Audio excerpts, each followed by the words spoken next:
Woody Allen's Decades in Film. A podcast about the incredible filmography of one of the most prolific and most controversial filmmakers of our time. From Red Naxella Studios A&B in Hong Kong, we are your hosts, William Melvin and Q.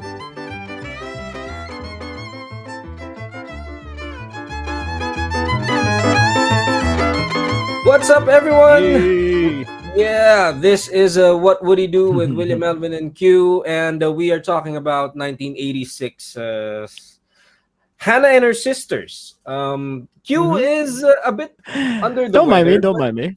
Yeah, but he's here and he's got lots of thoughts.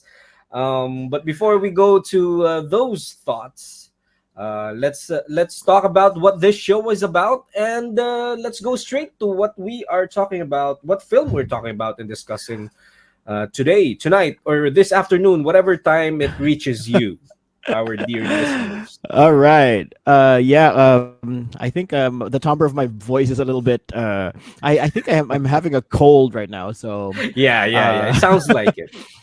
So don't mind Q. He's still the same old Q. He's just I just need to energize my voice, but I hear that my voice during a cold is much more pleasant to hear. It's a little bit more modulated. Anyway, modulated. Yeah. Okay, so going back to the movie in question. Yeah. So as you have probably read the title card of this episode, we are talking about Hannah and Her Sisters, Woody Allen's much acclaimed 1986 classic. And this story is about the intertwining stories centered around Hannah, played by Mia Farrow, and her family comprised of her sisters and their husbands and friends. It's a star-studded cast led by Mia Farrow, Woody Allen, Michael Caine, Diane Wiest, and Barbara Hershey. And lots more. We will go through through the list of the other stars that are in this movie. But let's talk about the movie itself first. We have lots of thoughts, and I know that this is a much loved Woody Allen film. I like this film. First off, I like this film. Even I share the love for this film. I do, however, have quite a bit of opinions compared to the other great ones by Woody Allen. And that's the thing that we're going to talk about today. You remember when we first talked about Annie Hall, right? It's yes, of course. I think this is another case of we shouldn't talk about how we it's not a matter of like or not like. It's a matter of like, let's talk about this film. Let's sit down and talk about this film. So, of course, why don't you start, Q, as the first-time viewer? I absolutely had no prior impressions to what Hannah and Her Sisters would be. And unlike Annie Hall, which I couldn't have avoided all of the hallmarks of that film, where whenever I'd ask someone about, have you heard of Woody Allen? And they'll tell me, Annie Hall and Manhattan are his best films. And I did not have that with this film. So no one was telling me to watch this film. I had no idea what this film was about. Yeah. All I was concerned about was Hannah and whatever her sisters were. So getting through this film, so the way that this film was kind of like formatted was, it obviously the main plot centered around Hannah and her family.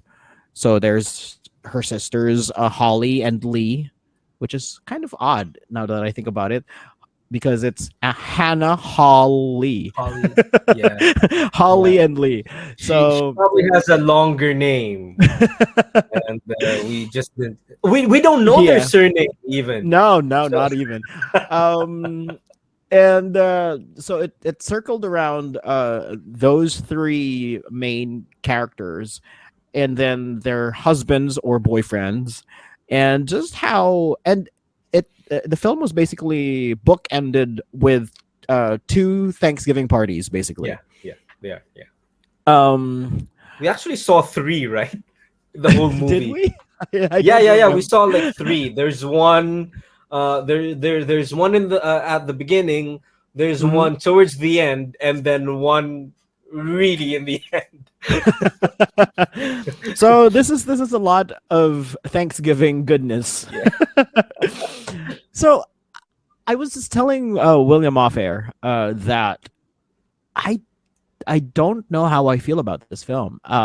It's not that I didn't like it. It's more like I was a little bit confused, and it kind of felt too mundane for me. I mean, Mm, mm, mm. it almost felt like I was interrupting a lot of conversations, and I was just listening in, basically. Yeah. And I was also telling him that so while we were streaming, in previous films that we were discussing, the video and the audio would a lot of times not come in sync because we were streaming it towards each other.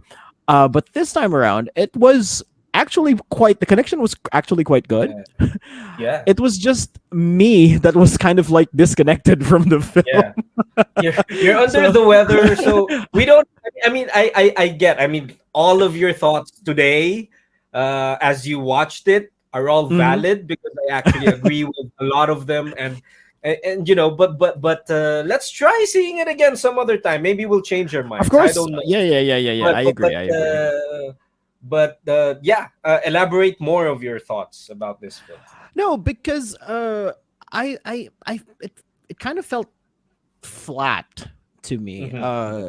That it wanted to go in one direction, and then all of a sudden it would go another direction. Right. You know how Hannah was a character that seemed. So I think it dwelled. I can't even put my finger on it now. Yeah. Yeah. it, Yeah. it Yeah. it I just understand. it just kind of left me uneasy with Mm. how it was constructed. Plus, uh, it was the first time I was kind of like disillusioned by by Michael Caine. Because you Him know being the him beloved as Alfred. Alfred, that prim and Yeah, proper British guy, old and British guy, and now he's a British here guy he in was. New York, Yeah, and and he's a here he was dork. quite a dick in Yeah, this a dick movie. and a dork. Yeah, yeah, yeah, yeah. So, uh, yeah, that was basically my thought process. Yeah. And the treatment to the for this movie, I was also telling William previously that the those internal monologues that each of the character had each of the characters were doing like at intervals. I appreciated those like those chapter text Right, things. right, right, right, right. I liked those. Yeah. I think those were brilliant to be added, Hmm. kind of like to mark a scene or mark whatever. Yeah. But I think the device of monologues, like those internal monologues, and I would have appreciated it better if it were limited to just the three sisters. If those internal monologues were just revolving around Yeah. those three sisters, because they were Hannah and her sisters, Yeah. Right. but it felt like it was happening for everyone. Yeah. If it, Like you every it would have been more focused if it's just, we can see all of the stories. I think that's what yeah, you're getting yeah, at. You know, yeah. all the stories were good, at least in my opinion. Individually, when you pick these things, these are all like, Hmm. these are great, and the performances are great. That's out of the Oh yeah, question, yeah. right? Yeah. Hmm. But the perspective, I think, because you're getting perspective from Woody, you're getting perspective from Michael Yes, Caine, you're getting yes. perspective from everyone.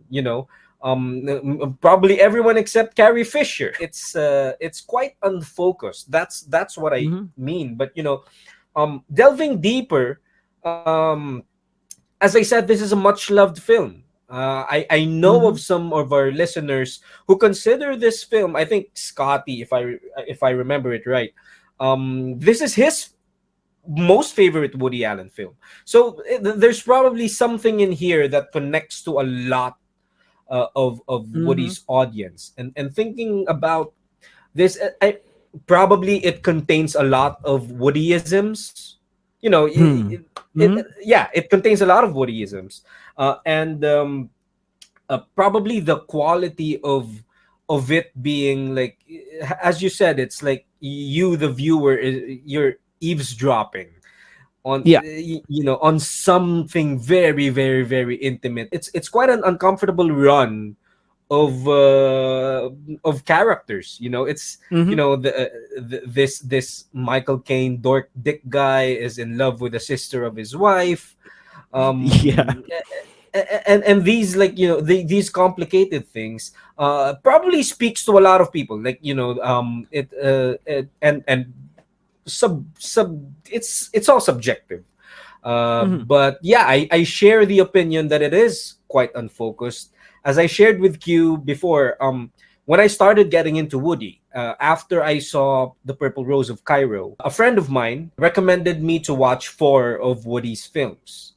And those were Annie Hall Manhattan, Hannah and Her Sisters, and Crimes and Hmm. Misdemeanors. Crimes and Misdemeanors became one of my favorite, or probably my most favorite Woody Allen film. Of those four, the least I liked was always Hannah and Her Sisters, and probably it's because of the same things. You know, it's too much.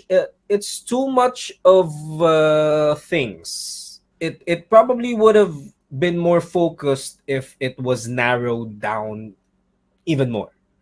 That being said, this is still a well-directed film. All the Oh yeah. performances were great. From Woody Allen to Michael Caine to Barbara Hershey to Mia Farrow. I think Yeah. she did a really, really good job Yeah. here. Yeah. Yeah. And Diane Wiest, you know, my Yeah. third favorite Woody muse, and you're gonna see more of Diane her. Weiss. Yeah, Yeah. yeah. So it's always my three are always Mia number one, Diane Keaton number two, and Diane Wiest number three.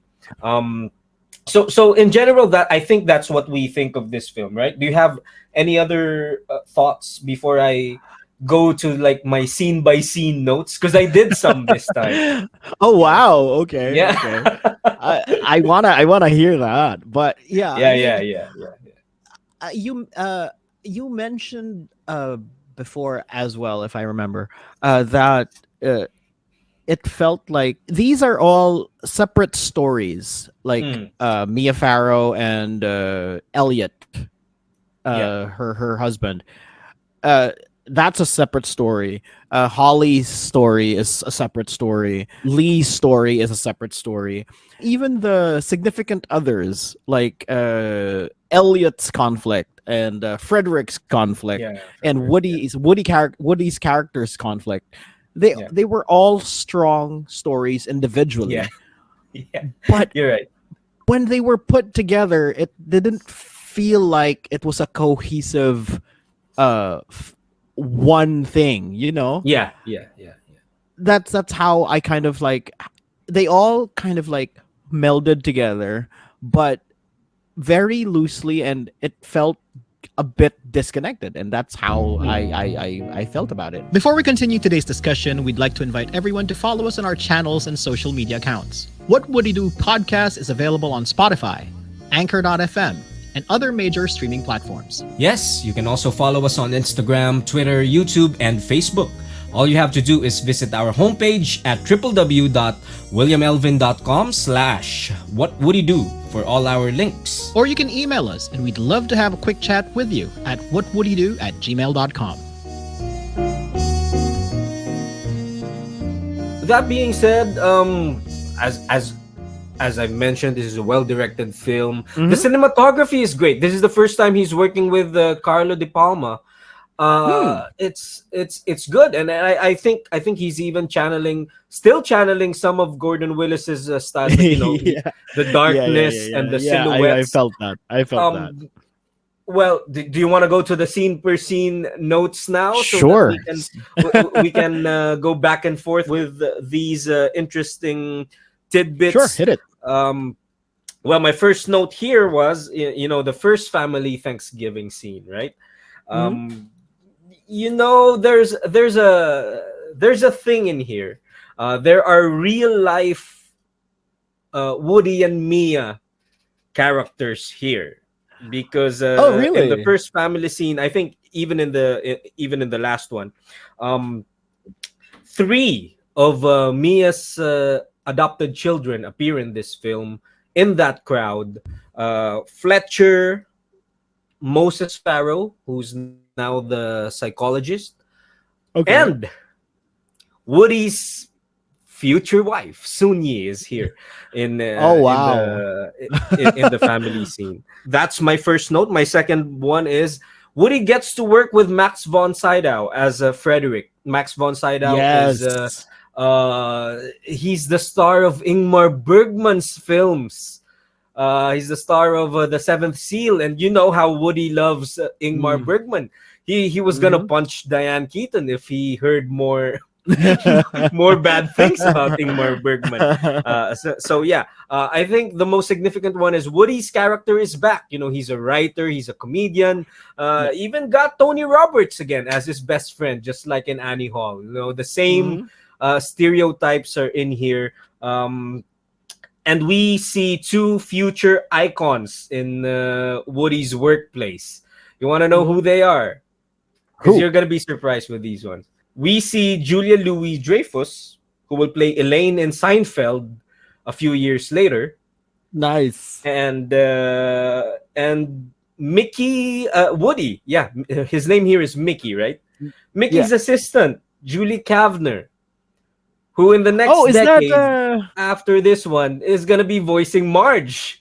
Yeah, yeah, yeah, yeah, yeah, Yeah, yeah. she's gonna be voicing Marge, Wow. and that's why that voice always sounded familiar to you, right? You go back and see and hear that it sounds like Yeah. it's, that's Marge talking to you. That's John cool. Turturro is here. We also see him in I did the not Coen expect Brothers that. films. Yeah. John. And just one scene, right? Just one scene. Like Yeah. who changed my sketch? So yeah, and of course, I wasn't uh, expecting that. I wasn't expecting that. yeah. Of course, we saw again. We also saw Sam Waterston, who we first saw in the Woodyverse in Interiors. Yeah, he's the husband of Joey of Mary Beth Hurt in Interiors. Oh, right, And right, right. Yeah, yeah, yeah, yeah, yeah. and so he's the one who was trying to date both Holly and April. Mm-hmm. He's that guy. And of course, speaking of April, we see our princess, Carrie Fisher. What do you think? Are you happy to see our princess in this film? Of course. I mean, Yeah, right? Yeah. watching Carrie Fisher is always a highlight to me. I mean, Yeah. she's just a joy to watch Yeah. on screen. And my next note, of course, is Michael Caine as Elliot is such a dork. He's a dork in this film. He He's is, he so is, he awkward, is. he's Yeah, just yeah, yeah, yeah. he's a taller, better looking nerd dork than Woody. He's Especially that actually the same guy. especially that Just bookshop scene with Lee. oh yeah, but that's my favorite. It's like have you gotten around to page 112? EE Comics. that made me Google E. E. Cummings poems, and I was like, huh. Yeah, right? Yeah. EE Comics. Yeah. My next one, of course, is Carlo Di Palma. Great cinematography here. Mhm. There are bits like the directing choices that I really, really loved in here. The moment Woody says love is unpredictable, and the next scene you just cut into that high note in the opera. That's awesome. Yeah, yeah, that's cool. That's cool. Also the sudden kiss. I love that bit in Frederick's studio Yes. when the rock star was buying a piece Yeah, yeah, yeah, yeah. from Frederick, and Yeah. he was just When like, Michael no, Caine. chill. Yeah. Yeah, yeah. Michael Caine was like, you got this, and then he just kisses It just goes for it. Barbara Yeah. Hershey. Just goes for it. Again, this is such a well directed film. I love the way he shoots the scenes. You remember that scene when Woody found out that he's not he doesn't have cancer? Yeah, and he was like yeah, dancing, yeah. He was dancing. dancing out of the hospital, and then he just stops like, okay, I'm not gonna die today, but I'm still gonna die sometime later. Yeah, That's I very like. Woody. I like now that you mentioned that, I like Yeah, those sequence of scenes where he was already kind of anticipating the doctor's oh, you, there's something wrong with you, and it's tumor. exactly the same scene, and he was already picturing it in his mind, and then the next scene is like, oh, there's nothing wrong with you. It's so Woody. Yeah, yeah. Some There's this line in here that made me go ouch. It's Frederick's line when Holly went back from her steamy night with Michael Caine. Frederick was ranting about what he saw on TV, and then he says, "Can you imagine what level of a mind that watches wrestling?" I was like, "Ouch." Hey. Hey, come on, man. I like you. I like you, Max von Sydow. Don't make me hurt that much. Um, here's what I want to ask you. Mhm. You've already seen, like, I don't know what number are we in Woody's This uh is the 15th film that we've seen. No, no, no, no. I yeah, think this okay, is so you've the already seen more than 10 15. for sure. Yeah. This is the 15th, if we're not mistaken. This is the 15th Woody Allen you've seen. And you kind of saw him grow now as an artist, Yeah. right?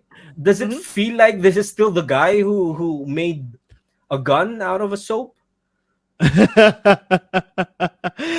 Actually, to be perfectly honest, yes. Yeah. I still feel that way. You're right. I still quite remember the earlier films. I mean, not as vividly anymore. Yeah. But I still fondly remember a lot of the gags, a lot of the comedy, a lot of Yeah. the directing decisions that he's done in earlier movies. But I'm quite lucky to actually see his artistry evolve into what Yeah. I'm seeing right now. I can't say that it's a lot different, but I'm quite happy that it's evolving and it's constantly kind of like in flux, where you can see his decisions to, oh, I want to do something else, or I want to try this treatment, or I want to, Yeah. and at the time when media is such a rare thing to consume, like stuff like this, you only see it in the movies. You don't see it anywhere else. You don't you're yeah, if you're ever privileged enough to see this on a tape, then that's probably years later when they've actually recorded it and released it to Yeah. the tape. I mean, Woody Allen is the original content creator. Yeah. He is. And it's not like he wanted to. Yeah, He yeah, just yeah, yeah. that's his thing, that's his thing. Yeah. So I mean, I'm sure at some point he probably also hit kind of like the wall of, creative that creative block Yeah. every artist goes through. Yeah. But just to see it kind of like evolve into, starting from like stupid comedies, stupid like funny things, to still funny things but with a lot more depth. It's cool to see. It gives me hope for my personal artistry, that, Yeah, oh, yeah, yeah. Yeah. if I do it enough times, I'm bound to be better. Yeah. You're gonna hit at least one Manhattan. Yeah, yeah, That's the exactly. thing. And it's like you mentioned the creative block. I'm Mhm. sure Woody had that, but I'm he sure. just ran through Went the with it. block. Yeah, it's just Yeah, like, you just went with went it. he it probably hurt, but he ran through those walls. Yeah, yeah, yeah. When he will make like I'm sure that you're gonna see like he will make the bad ones, but the Mm-hmm. thing is that he was constantly doing it. He was Yeah, constantly yeah, he was just constantly producing. I think my next question is I'm sure that you've already seen some of the patterns of Woody's oh yeah, filmmaking. He talks about quite the same things, albeit in different treatments. correct. The you remember the argument about God in Love and Death? That's here. He Yeah, repeats it exactly, here with exactly. with his scene with a gun. I was Yeah, about to yeah, pull the yeah. trigger. Yeah, I was about to pull Correct, the trigger, but correct. I was thinking, what if there's a God? You mean you can't really know, right? What do you think of that? Because I've heard a lot of people who get turned off by that, and they say, oh, he already did this film again and again and again.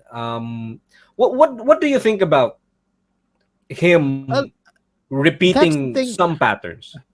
No, I mean that's the beauty of repetition. Sometimes you do things, and I mean this is kind of like recently I've been researching about the pandemic and how the virus goes about, and the reason why I'm sorry for adding this seemingly stupid reference to this movie, but the reason why viruses mutate is because they Yeah, keep on repeating, and every so yeah, often it goes it and every so often the code goes gets an error, which yeah, improves or disables said virus. yeah, I think that's true for anything. So yeah, for what in Woody's case, and to answer your question about how I feel about repetition, about him repeating certain aspects, certain themes, certain scenes, is that I think he likes repeating them to see if he can see if it results in a different mm, effect. yeah. That's how I it think feels. yeah, and I think he likes repeating these things to kind of like witness how the audience, and you can never repeat it exactly anyway. Like Exactly. Yeah, there's no way you're gonna be able to exactly mirror a scene, even if it were word for word the same word that you wrote then. It's not going to be the same scene because the parameters are all different. The actor might be different, the time of day might be different, the yeah, lighting, the everything. So it's always like that. It's I don't mind repetition if it's done in that way, that yeah, it's yeah, it's still organically done and you're repeating it because you wanted to see a yeah, different result, you wanted to see a different outcome, you wanted to see kind of like how it plays out. And I liked it.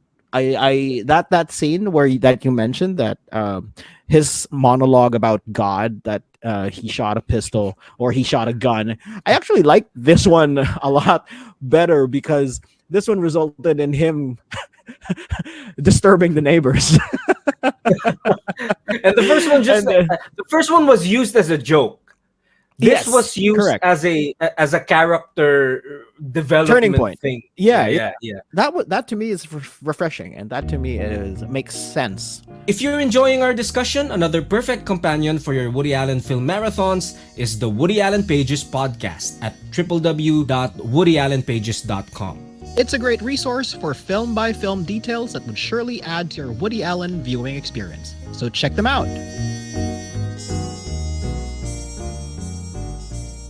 He's repeating ideas Ideas. and Yeah, putting it in agree. different contexts. And Mhm. we're gonna see deeper exploration of this in the coming films. But my next my next note was about one of my favorite Woodyisms in this film. It's a bit Mhm. cheesy, but it's I think this is one of his like most romantic, if he allows himself to be one. He produces stuff like this. There's a line here that says, maybe the poets are right, maybe love is the only answer. He Mm. was ruminating about the meaningless of life. Yeah. Yeah. And and if life was truly meaningless, maybe the poets are right. Maybe love is the answer, and it's a hopeless, Mm-hmm. and it's a hopeful thing. It's a hopeful perspective amid a seemingly bleak point of view. Yes. My next one is one of my favorite scenes in this film. You hear punk music in a Woody Allen film. There's a punk band, and Diane Reese That's is what that. snorting cocaine. Yeah, that was yeah. That was an interesting scene. Punk band in the shot. The scene was shot at the legendary CBGBs, no less. It's kind Oh. of like it's an institution of rock music, of punk music Mm-hmm. in New York. We go to jazz at the Carlisle Hotel. Mm-hmm. This is where Woody would eventually play his music for decades. We were talking about how this film seemed unfocused, and even Mia Farrow thought that this film was wordy without really trying to say something. However, as I was watching it today, I felt like this film is about characters looking for a purpose. And Yeah, on yeah, second I thought, can see that. maybe if the film really felt that way, that it had no seemingly straight line, maybe that's the point of it. Maybe Woody wanted to make something that feels like that, because he's gonna go to Mm. his point, which is life could be meaningless, but it corrects itself anyway. So let's just get through it. Um, Yeah, and I think I agree with that now that you mention it. Because it felt more like that, where Holly's character, the one seemingly at the start of the film, had no direction, that she was always trying everything. She was, oh, I wanted to be a caterer, or I wanted to be in the band, or she was just want to be an trying actress? life. Yeah, Yeah, and even that first encounter with Woody in earlier in the film, that the they had bad a date. miserable date, and look how that turned out. Like at the very end, I mean, it kind of uh made it a bit cheesy, but I think that's Mhm, mhm. how life is. I mean, cliches are cliches because most of the time they're true. Yeah. uh and so there's some truth in that, and I like that last uh line that they were talking while they were having that dialogue at the very end, where Woody was like, oh, who would have thought that I would end up with you, one time dating your sister, and then now I'm Married to dating her you. sister. Yeah, Yeah, yeah. especially with that scene where they declared Woody infertile, and then Mm, it mhm, just mhm. and it just ends the film with Holly's character saying, "I'm pregnant," Yeah. and that to me is There's new life. it's such a hopeful note Yeah, to end with, especially for Woody's character, who was infertile and who yeah. you know. So I think that was pretty cool. He thinks it's a cop out ending though. He did not like this Yeah, ending at all. Yeah. yeah. I mean, I could see that. And when we get to the next films, you're gonna see how uncompromising he could be. Um, I'm sure. my favorite shot in this film, I think my favorite shot among my favorite shots in cinema is that restaurant scene between the sisters. Like when what Woody and Carlo De Palma did was, instead of cutting to the faces of the sisters, they just went on like the circular movement of the camera. Yeah, That yeah. was that was Yeah, great. This, I yeah. think this is the culmination of, remember how he would do where the scenes where he would just stay on one character's face and Correct. catch the reaction. This is the Hmm. culmination of that. Like, you stay on Barbara Hershey until Mm, she explodes, and then you just turn the camera. That was like, from a that was directing pretty point of cool. view, that was one of Yeah.